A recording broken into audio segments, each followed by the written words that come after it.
නමෝ තස්ස භගවතු අරහතු සම්මා සම්බුද්දස්ස.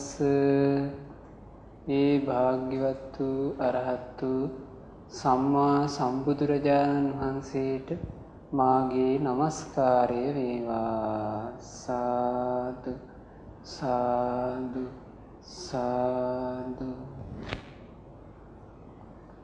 ශ්‍රද්ධාවන්ත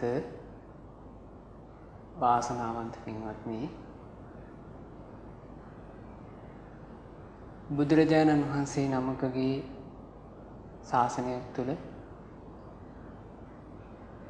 උතුම් වූ පැවිදි ජීවිතයට පත් වෙලා ඒ පැවිදි ජීවිතයෙන් ලබාගත හැකි උපරිම ඵලය වූ පැවිද්දේ අර්ථය වූ උතුම් අරහත්ත්වය සාක්ෂාත් කර උතුමන් ගැනයි අප ඉගෙන ගන්නේ. පැවිද්ද ගැන එක දවසක් බ්‍රාහ්මණයෙක් ඇවිල්ලා ධර්මසේනාධිපති සාරිපුත්ත මහරහතන් වහන්සේගෙන් මෙහෙම අහනවා. ස්වාමීනි සාරිපුත්තයන් වහන්සේ, මේ ශාසනයේ දුෂ්කරම දේ මොකක්ද කියලා අහනවා. සාරිපුත්ත මහරහතන් වහන්සේ වදාළා, බ්‍රාහ්මණය, මේ ශාසනයේ පැවිද්ද යනු ඉතා දුෂ්කර එකකි. පැවිදි වූ කෙනාට තියෙන දුෂ්කරම දේ මොකක්ද කියලා අහනවා. සාරිපුත්ත මහරහතන් වහන්සේ වදාළා, බ්‍රාහ්මණය, පැවිදි වූ කෙනාට ඒ පැවිද්දේ සිත අලවාගෙන වාසය කිරීම දුෂ්කර දෙයකි. එතකොට මේ බ්‍රාහ්මණය අහනවා, පැවිද්දේ සිත අලවාගෙන වාසය කරන කෙනා මේ පැවිද්දේ ප්‍රතිඵල ඉක්මනින් ලබනවාද? සාරිපුත්ත මහරහතන් වහන්සේ වදාළ, බ්‍රාහ්මණය, පැවිද්දේ හිත අලවාගෙන වාසය කරන කෙනාට ධම්මානුධම්ම ප්‍රතිපදාව දුෂ්කර දෙයක් කිව්වා. ධම්මානුධම්ම ප්‍රතිපදාවේ හැසිරෙන භික්ෂුවට නම් වැඩි කාලයක් යන්නේ නැහැ කිව්වා අරහත්ත්වේ සාක්ෂාත් කරන්න. එතකොට බුද්ධ ශාසනික දුෂ්කර දෙයක් තමයි පැවිදි භාවයට පත් වීම. මොකද පැවිදි වෙන කෙනෙක් ඒ පැවිද්දට පත් වෙන්නේ තමන්ගේ මව්, පියා, ඒ වගේම ඥාති හිත මිත්‍රාදීන් සියලු දෙනා අත්හැරලා. සාමාන්‍ය මිනිස්සුන්ට ඒක බොහෝ දුෂ්කර දෙයක්. ඊළඟට තමන්ට තියෙනවා නම් ගේ දොර, ඉඩකඩම්, ඒ ඔක්කොම අතහරිනවා. සාමාන්‍ය මිනිස්සුන්ට ඒක ගොඩාක් දුෂ්කර දෙයක්. ඊළඟට තමන්ට තියෙනවා නම් කුඩා මහත් ධන සම්පත්, ඒ ඔක්කොම අතහරිනවා. ඒකත් සාමාන්‍ය මිනිස්සුන්ට දුෂ්කර දෙයක්. ඒ දුෂ්කර දේ කරලයි කෙනෙක් පැවිදි වෙන්නේ. ඉතින් බුදු සසුනේ ඔබ දන්නවා, බුදුරජාණන් වහන්සේ පහළ වූ ඒ යුගයේ රාජ කුමාරවරු, සිටු කුමාරවරු පැවිදි වුණා. ඒ පැවිදි වෙද්දී තමන්ගේ ඉන්න සුන්දර බිරින්දෑවරු අතහැරලා ඉන්නේ. තමන්ගේ ආදරණීය මෑණියන් පියාණන් අතහැරලා ඉන්නේ. ඊළඟට සේවක සේවිකාවන් අතහැරලා ඉන්නේ. පාවිච්චි කරපු සිනිදු සලු අතහැරලා ඉන්නේ. විශාල ඉඩකඩම්, රාජමාලිගා අතහැරලා ඉන්නේ. ඉතින් ඒ දුෂ්කර වූ පැවිද්ද ඒ විදිහට ලබනවා. නමුත් යම් වෙලාවට මේ පැවිද්ද තුල හිත පිහිටුවා ගන්න එක දුෂ්කර එකක් බවට පත් වෙනවා. ඉතින් මේ අද අපි කතා කරන්න බලාපොරොත්තු වෙන්නේ වජ්ජිපුත්තක කියලා මහරහතන් වහන්සේ නමක් ගැන. ඒ වජ්ජිපුත්තක මහරහතන් වහන්සේගේ ජීවිතය හරි අපූර්ව එකක්. විපස්සී බුදුරජාණන් වහන්සේ ලෝකේ පහළ වෙලා ඉඳී විපස්සී බුදුරජාණන් වහන්සේ උදෙසා මේ වජ්ජිපුත්තක ස්වාමීන් වහන්සේ ඒ කාලේ ඉපදිලා විපස්සී බුදුරජාණන් වහන්සේ උදෙසා නාමල් රේණු වලින්, නාමල් වලින් සොඳුරු සැරසිලි කරලා විපස්සී බුදුරජාණන් වහන්සේ උපිදුවා. ඒ නාමල් පූජාවේ විපාක වශයෙන් දෙව් මිනිස් දෙගතියින්ගේ විශාල සැප සම්පත් භුක්ති විඳා. ඒ විදිහට කාලය ගත කරලා බුදුරජාණන් වහන්සේ අපගේ ගෞතම රහත් සම්මා සම්බුදුරජාණන් වහන්සේ පහළ වූ මේ මහා භද්‍ර කල්පයේ සවැත් නුවර වජ්ජිපුත්තක නමින් ඔහු ඉපදුණා. මේ වජ්ජිපුත්තක කුමාරයා සිටු කුමාරයෙක්. ක්‍රමයෙන් වැඩිද්දී බුදුරජාණන් වහන්සේගේ ධර්මය අහලා ඒ ධර්මයට පැහැදුණා. ගිහි ජීවිතය අතහැරලා බුද්ධ ශාසනය තුල කරන්න තියෙන දුෂ්කර වූ දෙයක් ඒ පැවිද්දටපත් වුණා. ඉතින් පැවිදුණායින් පස්සේ මේ වජ්ජිපුත්තක ස්වාමීන් වහන්සේ බුදුරජාණන් වහන්සේ සමීපයේ හොඳට ධර්මයේ විනය හදාරලා ඒ ධර්ම විනය ප්‍රායෝගිකව පුරුදු කරන්න හුදෙකලාවේ වනයේක වාසය කළා. දැන් වනාන්තරේ වාසය කරනකොට පින්වන්නේ තනියම පිණ්ඩපාතේ වැඩම කරලා පිණ්ඩපාතෙන් අනතුරු ඇවිල්ලා තනියම තමයි වැඩ වාසය කරන්නේ. කුසල් අරමුණක හිත පිහිටුවාගෙන සක්මන් කරනවා, වාඩි වෙලා භාවනා කරනවා. මේ කුසලයේ වඩන්න මහන්සි වෙනවා. ඉතින් මෙහෙම මහන්සි වෙනකොට බුද්ධ ශාසනය පැවිදි වෙච්ච කෙනාට තියෙන දුෂ්කර දෙයක් නේ ඒ පැවිද්ද තුල හිත අලවාගෙන වාසය කිරීම. ඉතින් පැවිද්දේ හිත අලවාගෙන වාසය කරන කෙනෙකුට ඒකට ලොකු බාධාවක් මේ පංචකාමයන්ට හිත ඇදිලා යාම. පංචකාමයන්ට හිත ඇදිලා යාම කියන්නේ පැවිද්ද තුල හිත අලවාගෙන වාසය කරන්න විශාල බාධාවක්. වජ්ජිපුත්තක ස්වාමීන් වහන්සේ එක දවසක් මේ වනාන්තරයේ රෑ වැඩ වාසය කරනකොට උන්වහන්සේ භාවනා කරන්න මහන්සි ගත්තා. එදා නගරේ විශාල සැනකෙළියක්. ඒ සැනකෙළියේ දැන් ඇහෙනවා මේ මිනිස්සු වාදන භාණ්ඩ ගහනවා, මිනිස්සු අප්පුඩි ගහනවා, මහ හයියෙන් සින්දු කියනවා. එතකොට මේ නලගණන් කවි කිය මේ නටනවා ඇහෙනවා. මේ වනාන්තරයට හොඳට මේක ඇහෙනවා. ඇහෙනකොට තමන් ගිහි ජීවිතේ ගත කරපු හැටි මතක් වුණා. මේ සිටු පවුලක සිටු පුත්‍රයෙක්. හොඳට කාම සම්පත් භුක්ති විඳ වාසය කරපු කෙනෙක්. මේක ඇහෙනකොට මේ ස්වාමීන් වහන්සේට දැන් දුක හිතුණා. අයියෝ මං ගෙදර හිටියනම් මේ වෙනකොට මාත් සැනකෙළියේ. මාත් ගිහිල්ලා සැනකෙළියේ පිරිසත් එක්ක නටනවානේ. සැනකෙළියේ පිරිසත් එක්ක මාත් සතුටු වෙනවානේ. එතකොට ඒ අයත් එක්ක මාත් මේ වෙනකොට හොඳට කෑම බීම කාලා මං සතුටින් ඉන්නවනේ. අයියෝ මට වෙච්ච දේ කියලා මේ ස්වාමීන් වහන්සේට දුක හිතුණා. අර පැවිද්ද කෙරෙහි පිහිටපු හිත නැතුව ගිහිල්ලා විශාල අරතියකින් හිත පිරීලා ගියා. ඒකල මේ ස්වාමීන් වහන්සේ මහා අයියෙන් කෑ ගහලා කියනවා අයියෝ මට වෙච්ච දේ මම මේ වනාන්තරේ තනි වෙලා කැලේට ගෙනත් දාපු දර කොටයක් වගේ මට වෙච්ච දේ කියලා මේ ස්වාමීන් වහන්සේ අඬන්න පටන් ගත්තා. මේ විදිහට අඬනකොට මේකේ ඒ වනාන්තරේ හිටපු රුක් දෙවියෙකුට ඇහුණා.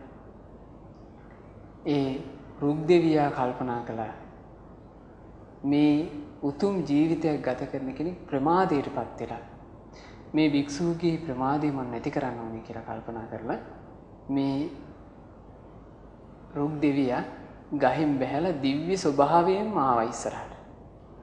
ඇවිල්ලා කියනවා පින්වත් භික්ෂුව ඔබ වැඩකට ගන්න බැරි දර කෑල්ලක් වගේ වනාන්තරයට වෙලා හිටියාට ඔබ ගත කරන ජීවිතයට බොහෝ මිනිස්සු කැමතියි කිව්වා.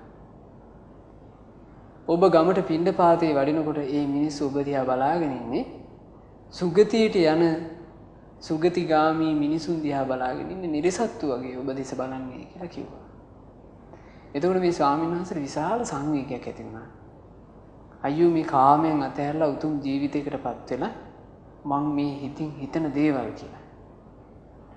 ඒ සංවේගයෙන්ම උන්වහන්සේ හිතට වීරිය උපද්දගත්තා. ඒ වීරිය උපද්දගෙන වැඩි කාලයක් ගත වුණේ.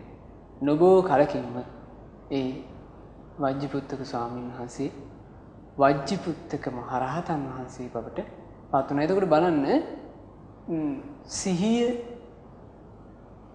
පිට ගියාම මේ කාමයන්ට හිත ඇලෙලා යනවා කියන එක සිද්ධ වෙන එකක්. නමුත් කාමයන් තුළ තියෙන සැබෑ ස්වභාවය සම්පූර්ණයෙන්ම වෙනස් එකක්. එතකොට මේ ලෝකේ බොහෝ දෙනෙක් කාමයන් දෙස බලන්නේ අසිහියෙන් හැබෑවට. ඒ නිසාම මේගොල්ලෝ කාමයන්ගෙන් තෘප්තිමත් වෙන්නේ. නමුත් හොඳට සිහිය උපදවාගෙන මේ කාමයන් දෙස බලද්දී කාමයන්ගේ යථාර්ථය වැටහෙනවා. හොඳට නුවණින් යුක්තව කාමයන් දෙස බලද්දී කාමයන්ගේ යථාර්ථය වැටහෙනවා. ඒ සිහියෙන් නුවණින් කාමයන් දෙස බලද්දී බුදුරජාණන් වහන්සේ වදාලා අපස්සාදා දුකා කාම. මේ කාමයෝ කියන්නේ අල්ප වූ ආශාදයක් ඇති දුක් ගොඩක් කියලා. බුදුරජාණන් වහන්සේගේ බුද්ධ දේශනාවේ තියෙනවා මේ කාමයන් රැස් කරලා මිනිස්සු තෘප්තිමත් වෙන්නේ නැහැ. ඒ කාමයන් කොච්චර තිබ්බත් ඇතිය කියලා හිතෙන්නේ නැහැ. ඒක කාමයන්ගේ ස්වභාවය. කාමයන්ගේ සතුටු වෙන සිතේ ස්වභාවය. බුදුරජාණන් වහන්සේ වදාලා මේ කහවණු වැස්සක් ඇදහැරුණා. එක්කෙනෙකුගේ හිත ඒ කහවණු වැස්සෙන් තෘප්තිමත් භාවයට පත් වෙන්නේ. නමුත් අපස්සාදා දුකා කාම. මේ කාමයේ කියන්නේ අල්ප ආශාදයක් තියෙන දුක් ගොඩක් කියලා ඉති විඤ්ඤාය පඬිතු නුවණැත්තු ඒ විදිහටම දකිනවා කිව්වා.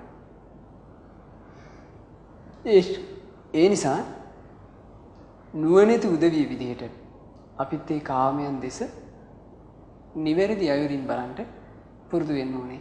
බුදුරජාණන් වහන්සේගේ ශ්‍රාවකයන් විදිහට අපට ඒ සඳහා අවශ්‍ය ප්‍රඥාව උපදවා ගන්නට උවමනා කරන සියලු ධර්මයේ බුදුරජාණන් වහන්සේ අපට කියා දීලා තියෙන්නේ. ඉතින් ඒ විදිහට මේ බුදුරජාණන් වහන්සේගේ ශ්‍රාවකයන්ට සිහිය උපද්ද ගන්න ධර්ම කරුණු ඕනෑ තරම් බුදුරජාණන් වහන්සේ වදාළා. බුදුරජාණන් වහන්සේගේ දේශනාවේ තියෙනවා ආදිපතේය සූත්‍රය කියලා සූත්‍රයක්. ඒ ආදිපතේය සූත්‍රයේදී බුදුරජාණන් වහන්සේ වදාරන්නේ මේ ශ්‍රාවකයාගේ හිත ඕනි තරම් මේ හීන වූ අකුසල් වලට ඇදිලා යන්න පුළුවන් කියනවා. එතකොට මේ අකුසල් වලට ඇදිලා යාම කියන එක මේ හිතේ තියෙන ස්වභාවයක්. නොවැඩුණු සිත අකුසලයට ඇදෙනවා.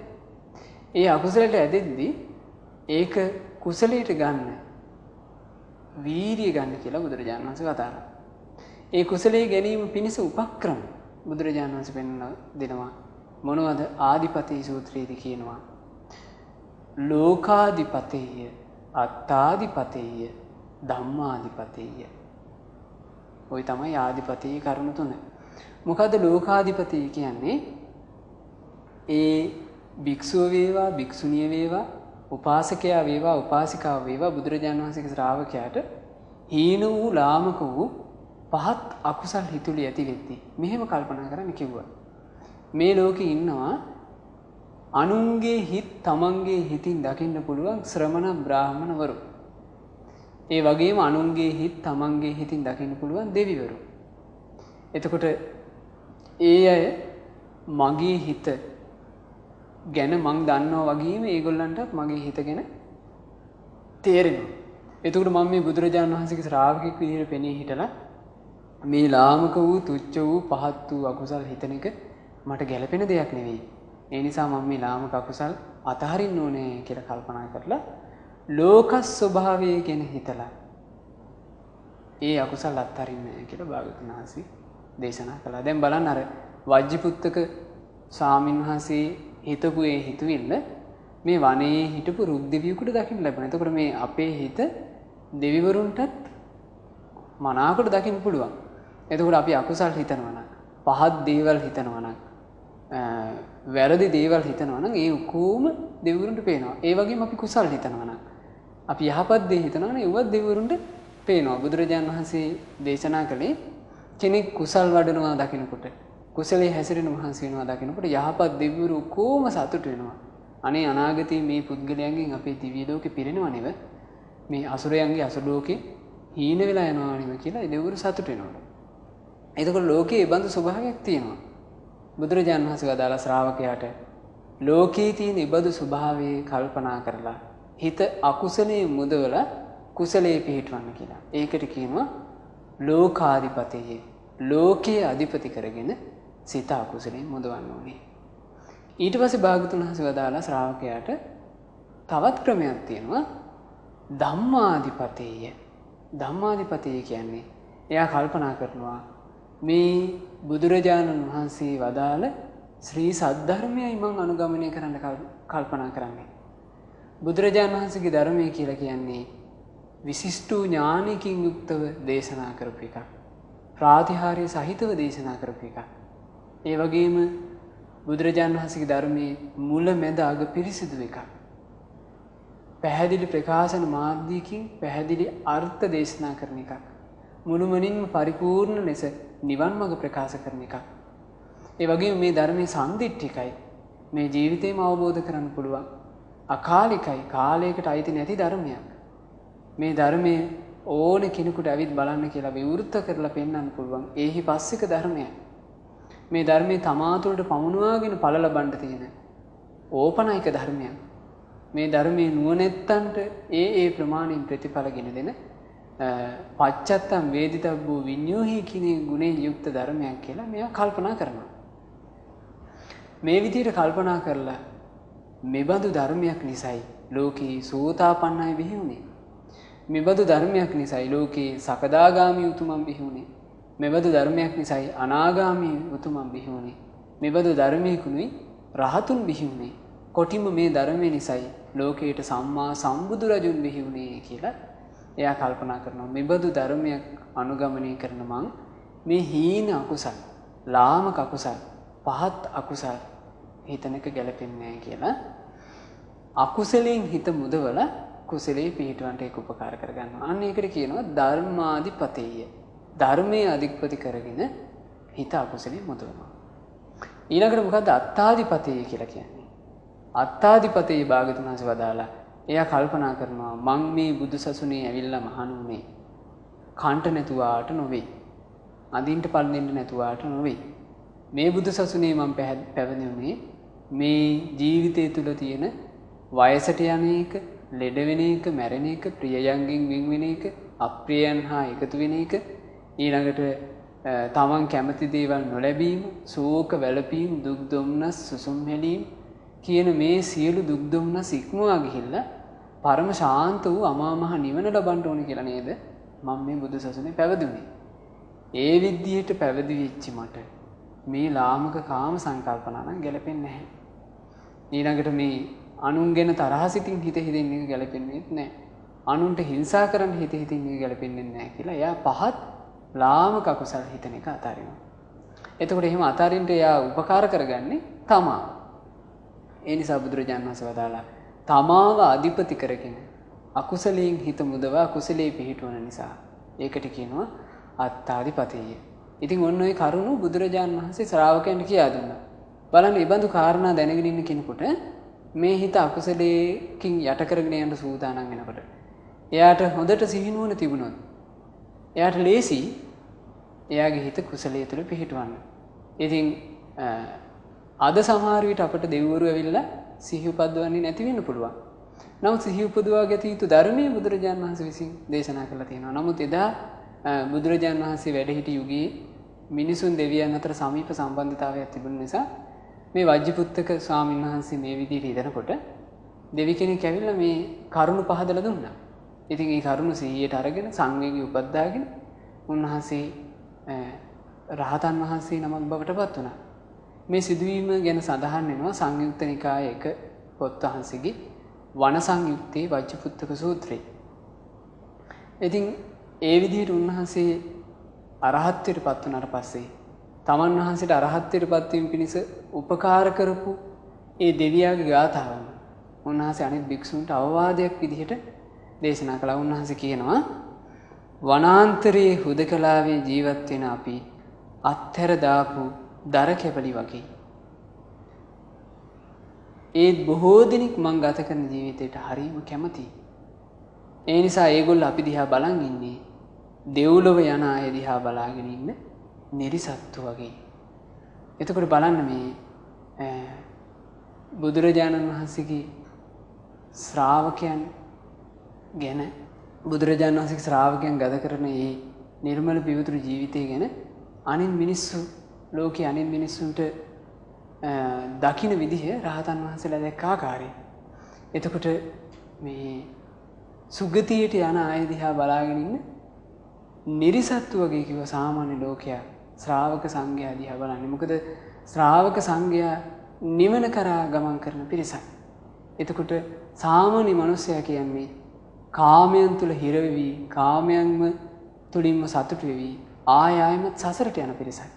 එතකොට ඒ දෙපිරිසගේ ගමන් මඟ සම්පූර්ණයෙන්ම වෙනස්. සම්පූර්ණයෙන්ම වෙනස්. ඉතින් එතකොට බුදුරජාණන් වහන්සේ වදාළේ මේ බුදුරජාණන් වහන්සේගේ ශ්‍රාවකෙක් විතරයි මේ කාමයන්ගෙන් සතුටු වීම අතහැරලා කාමයන් පතපතා ඉන්න එක අතහැරලා ඒ කාමයන්ගෙන් වෙන් වෙලා වෙනම ගමන් මඟකට පිවිසෙන්නේ බුදුරජාණන් වහන්සේගේ ශ්‍රාවක පිරිස විතරයි. එතකොට ඒ ශ්‍රාවක පිරිස මහා ලොකු පිරිසක් නෙවෙයි. බුදුරජාණන් වහන්සේ දවසක් මේ નિયમિત මතට පස් ටිකක් අරගෙන නියපොත්ත මතට පස් ටිකක් අරගෙන කියනවා මහණෙනි යම් පිරිසක් සසරින් එතර වෙනවා නම් මේ මගේ නියසිල මතට ගත්ත පස් ටික වගේ බොහෝම ටික දෙනයි සසරින් එතර වෙන්නේ. මේ මහා පොළොව වගේ පිරිසක් ආයමත් සසරට ඇදගෙන වැටෙනවා කියලා භාග්‍යවතුන් වහන්සේ වදාළා. එතකොට පින්වන්දි බුදුරජාණන් වහන්සේ නමක් මුණ ගැහුණා. ඒ බුදුරජාණන් වහන්සේගේ ධර්මයේ අහන්නට ලැබුණාත් ඒ ධර්මයෙන් පිහිට පිළිසරණ රැකවරණේ හදාගන්න ලැබෙන්නේ හරීම සල්ප වූ පිරිසකට. ඉතින් අපිට දැන් මේ බුදුරජාණන් වහන්සේත් මුණ ගැහිලා තියෙනවා. ඒ ධර්මයට අහන්න ලැබිලා තියෙනවා. ඊළඟට ඒ ධර්මයේ පුරුදු කරන්න පුළුවන් ජීවිතයක්. ඒ ධර්මයට අනුව කල්පනා කරන්න පුළුවන් ජීවිතයක්. ධර්මයට අනුව හිත පුළුල් කරන්න පුළුවන් ජීවිතයක් කියන මනුස්ස ජීවිතයක් අපිට ලැබිලා තියෙනවා. මේක ෂණයක් වගේ දුර්ලභ එකක්. ඒකෙන් ප්‍රතිඵල අරගන්න කියලා බුදුරජාණන් වහන්සේ අපට නිතර නිතර අනුශාසනා කළා. මොකද බුදුරජාණන් වහන්සේ වදාළේ මේ අප්පකාතී මනුස්සේසු තේ යේ ජනා පාරගාමිනෝ යම් කෙනෙක් මේ සසර සැඩපහරින් ඈතර වෙනවා නම් ඒ පිරිස අප්පක අල්පයයි කිව්වා මේ මිනිසුන් අතරේ. අථායන් ඊතරා පජ අවශේෂ ප්‍රජාව ඔක්කොම තීර මේවානුදාවති සසර ගමන් කරන්නේ යම් පැත්තකටද ඒ පැත්තටම ගමන් කරමින් යනවා. ඒ අයට සසරේ නැවතීමක් කෙලවරක් ගැන හිතා ගන්නවත් පුළුවන් කමක් ලැබෙන්නේ නැහැ. ඒ නිසා මේ අපට මේ බඳු යුගයක බුදුරජාණන් වහන්සේ නමක් ගැන ගුණ වශයෙන් අපට අහන්න ලැබෙනවා. එදා උනත් බුදුරජාණන් වහන්සේ කෙනෙක් මනාවකට හඳුනාගත්තා නම් ගුණ දැකලා හඳුනාගත්තේ. ඉතින් ඒ නිසා මේ අදටත් අපිට මේ බුදුරජාණන් වහන්සේ හඳුනා ගන්න උවමනා කරන ගුණ ටික අහන්න ලැබෙනවා ඉතිරි වෙලා තියෙනවා. ධර්මයේ ගැන අපට ගුණ වශයෙන් අහන්න ලැබෙනවා.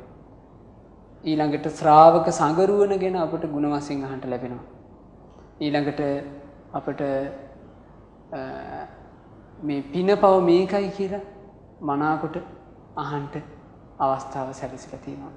මේ ඔක්කොම ලැබිච්ච මොහොතක කොටිම අපට ධර්මයේ පුරුදු කරලා ඒ ධර්මයෙන් පරිපූර්ණ සැපය ලබාගත්ත මේ රහතුන්ගේ ජීවිත ගැන ඒ රහතන් වහන්සේලාගේ ජීවිත අපිට ඉගෙන ගන්නත් තේරෙනවා උන්වහන්සේලා කොච්චර වෙහෙසක් ගත්තාද මේ සසර දුකින් අත් මිදෙන්න කියලා. එතකොට ඒ සසර දුකින් අත් මිදීම සඳහා උන්වහන්සේලාට කොච්චර පිනක් සසරේ රැස් කරන්න ඕන වුණාද කියලාත් අපිට ඉගෙන ගන්න තේරුම් ගන්න අවස්ථාව ලැබෙනවා. ඉතින් මේ ඔක්කොම තේරුම් අරන් අපි මහන්සි ගන්න ඕනේ. අපේ ජීවිතෙත් මේ ධර්මයේ තුල යම් පිහිටක් පිළිසරණක් පිණිස සකස් කරගන්න.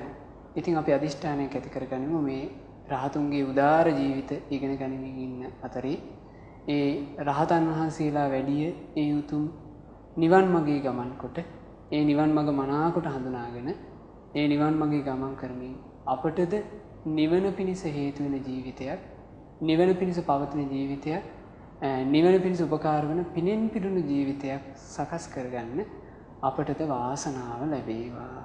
සාදු සාදු සාදු